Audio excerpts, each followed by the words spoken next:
Hello. So I wanted to share some more things of David Sedaris. Some of you may have heard this one before. I want to read another one, but I'll do that during one of the breaks because I want to give people the option of bowing out if they. It's yeah. The one later just said that you've been forewarned. It's really dirty. Could be offensive. So, but this one's not so offensive. Just has the P word. Penis. So, from David Sedaris, a nice little short story. With a pal like this, you don't need an enemy. I've always liked the idea of accessories, those little pick-me-ups designed to invigorate what has come to feel drab and predictable. A woman might rejuvenate her outfit with a vintage Hermes scarf or a jaunty rope belt, but the options for men aren't nearly as interesting. I have no use for cufflinks or suspenders, and while I'll occasionally pick up a new tie, it hardly leaves me feeling kicky. Hidden accessories can do the trick, but again, they're mainly the province of women. Garter belt and lingerie, yes. Sock garter and micro brief, no.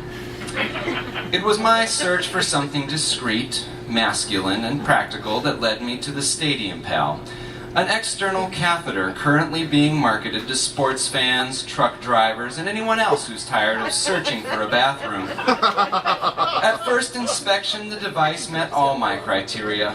Was it masculine? Yes, and proudly so.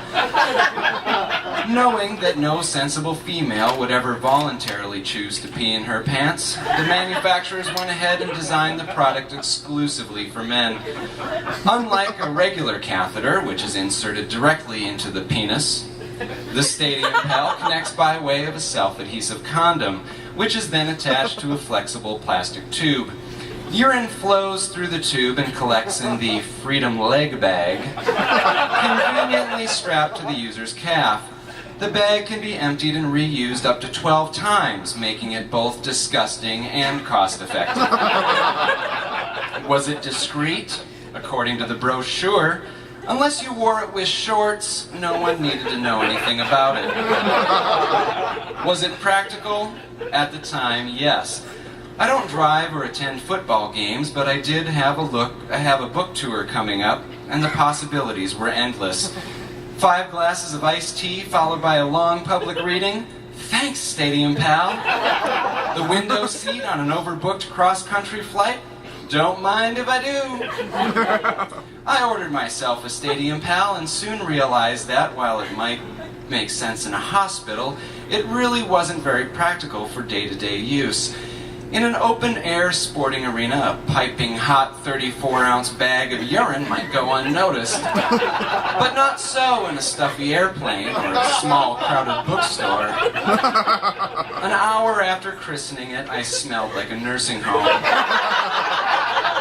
On top of that, I found it was hard to pee and do other things at the same time. Reading out loud, discussing my dinner options with the flight attendant, checking into a fine hotel.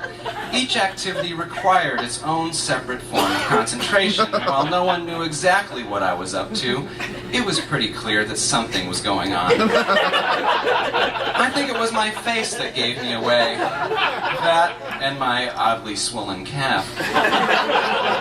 What ultimately did me in was the self-adhesive condom.